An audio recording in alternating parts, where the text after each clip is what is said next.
Final set of dives. Here are the positions after 7 of the dives. Canada and Australia in the medal places, and Leslie Ward of England there challenging in 4th position. Final dives, Hamilton Bland, the commentator. This then, the first diver of this final round, Vanessa Baker from Australia, the 15-year-old from Concord in New South Wales. Won 3 Australian national championships. Her final dive, a back 1.5 somersault, 2.5 twist, 2.9. 2.8 I should say, her most difficult.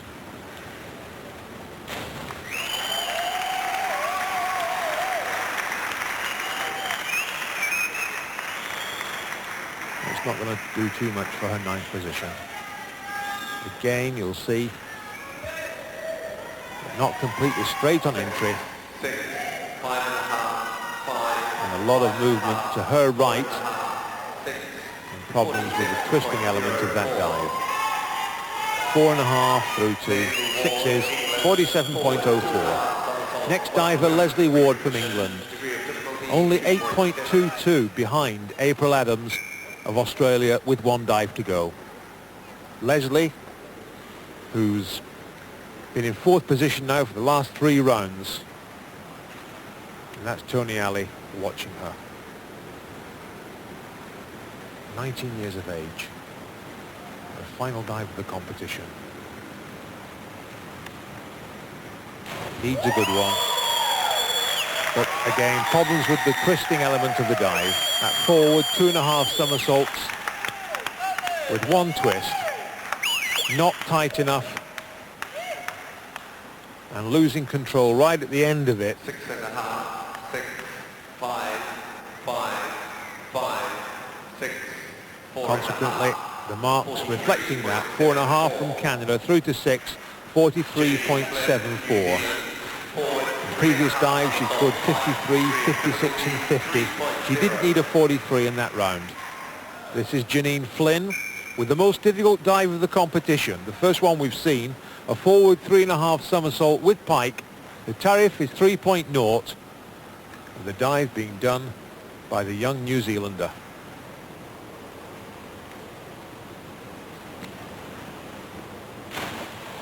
Well, she got it in just, but again, probably diving a set of dives just that bit too difficult for her, and suffering as a result. She was in 7th place at the end of the last round, but the dive really just too difficult for her. A high tariff, but they're below judge marks. There they are, only scoring 32.4, and she's been on 46s and 48s for her last few dives. Anna Desichin, the leader of the competition, had a disastrous last round dive. She scored 62, 63, and then a 21 for the last dive. She's 5.37 ahead of Paige Gordon of Canada. This is her final dive, a back 1.5 somersault, 2.5 twist. Oh, she needed a good dive, and she got it. Anna Desichin of Canada must have thought she'd thrown the gold medal away with that penultimate dive, but April Adams didn't take advantage. And that really was a super final dive. The judges are bound to like that. That's a relief, I can tell you. A couple of 8s in there, 63.84. Can't believe it. She's been led off the hook. April Adams from Australia had a wonderful chance to go ahead. She'd scored 43 and 56, but only scored 40 with her penultimate dive. This is the final dive, a back 1.5 somersault with 2.5 twists. The tariff's 2.8. She's lying in 3rd place behind Paige Gordon of Canada, who's yet to dive.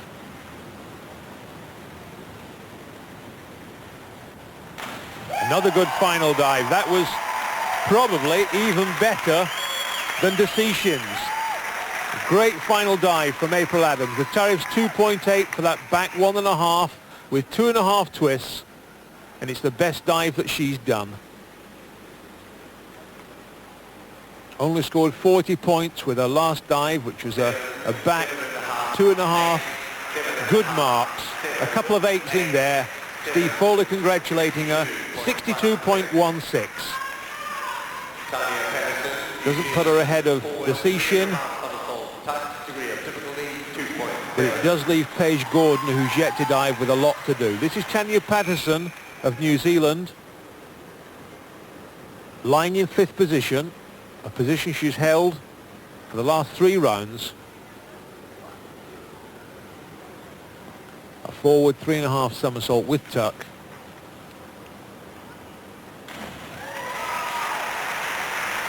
The 2.7 degree of difficulty.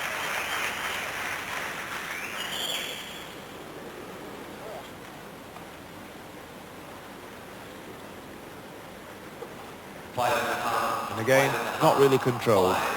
5.5. Nice tuck position, 5.5. but just misjudging the rotation she required. So 5s and 5.5s, 1.6, 43.74.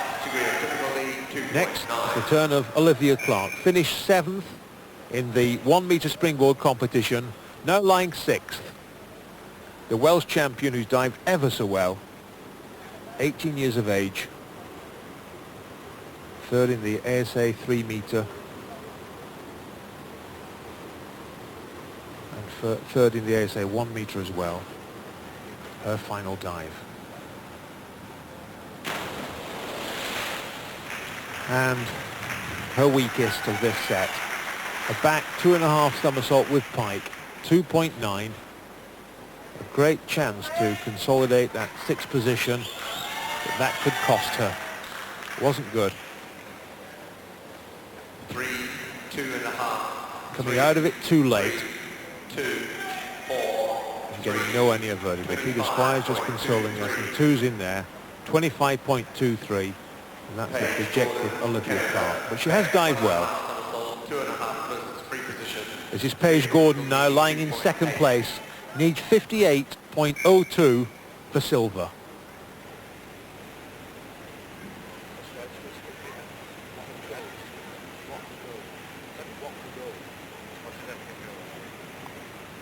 So the best she can hope for is silver, 58.02. to get ahead of the Australian April Adams. Back 1.5 with 2.5 twist, 2.8.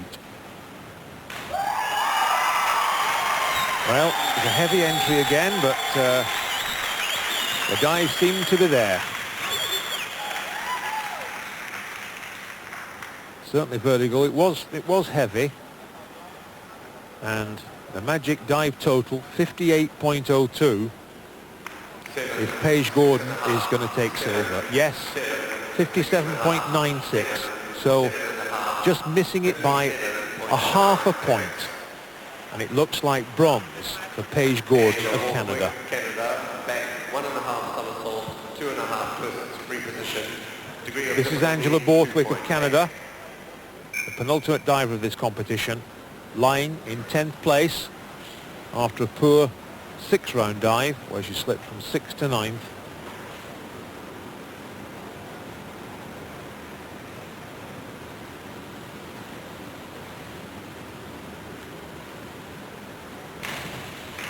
Better final dive, that back 1.5 with 2.5 twists. Tariff 2.8.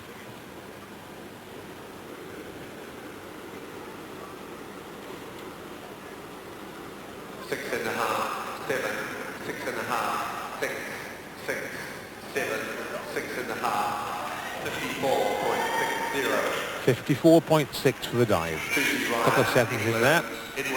And the final diver of this ladies' platform competition, England's Susie Ryan. Still in 8th position. A good solid performance.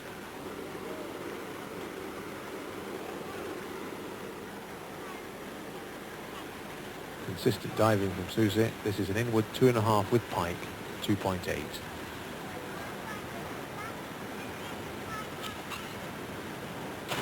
Nice finish.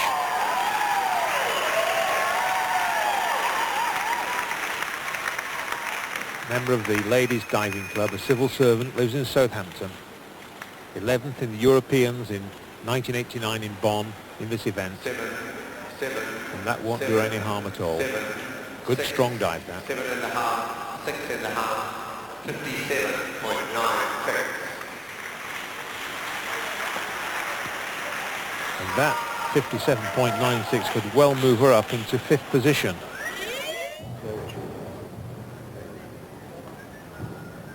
So the result confirmed, a win for Canada's Anna Desichin on 391.68 for the gold medal. April Adams missing that opportunity, ending with silver for Australia on 380.49. Just 6/100ths of a point ahead of Canada's Paige Gordon, who takes bronze. The British swimmers, in 4th place was Leslie Ward from England. She dived well. In 5th place, Sue Ryan, who moved up from 8th with an excellent final round dive. And Olivia Clark, as a result of a poorish final dive, finished in 9th position. So that's the outcome of the first of tonight's diving competitions. Here's the position, though, after the prelims in the men's 3-metre springboard event. And there you can see that after 5 dives, it looks good for Robert Morgan of Wales, leading going into the second stage of the competition. Bit of a surprise that he's a bit more of a highboard specialist. But he's leading at the moment, and we'll see what happens in the conclusion of that competition at around about 1:10. But it's boxing now, and the British boxers have had a rather bleak time of it so far in the competition. 17 of them are out. 8 survive, though, to go into the quarter-final stages, in which every winner from now on is guaranteed at least a bronze medal. Contest we're going to see features Scotland's Paul Weir. It's a light flyweight contest, and he's up against Kenya's Abdurrahman Ramadani. We'll join Harry Carpenter. The first appearance in these boxing championships of Paul Weir of Scotland, who had a bye straight into the quarter-final, as did his opponent here, Abdurrahman Ramadani of Kenya. So they've had quite a long wait. The boxing started on Thursday, and here we are on Sunday morning. So they've been hanging around a long time waiting to get into action. Paul Weir, 22 years old, from Scotland, wearing blue, from the Springside Amateur Boxing Club in Ayrshire. Boxed in the European Championships last year in Athens, but was unlucky enough to get drawn against the eventual gold medalist Christoph of Bulgaria, but took him all the way to lose on points. Paul Weir of Scotland against Ramadani of Kenya. 5 of the 10 Scottish boxers who came here still survive.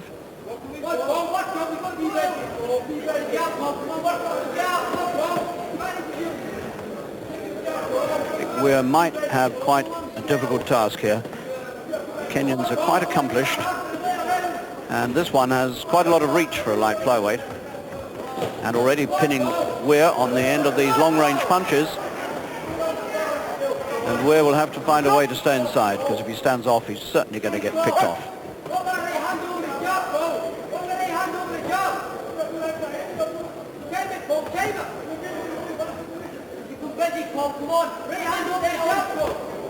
Weir is conceding quite a lot of height and reach here to Ramadani, and the Kenyan is moving around very easily and looking very competent and scoring quite heavily.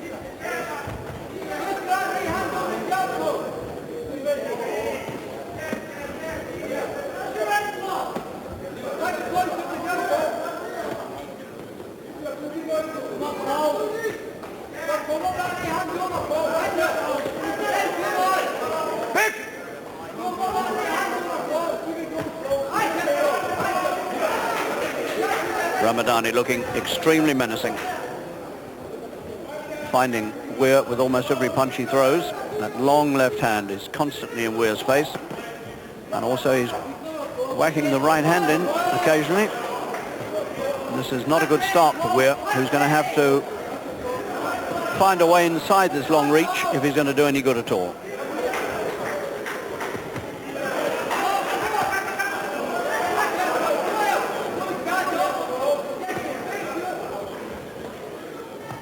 Weir holds a victory over Mick Cantwell, the England light flyweight, who came to grief here on the opening day.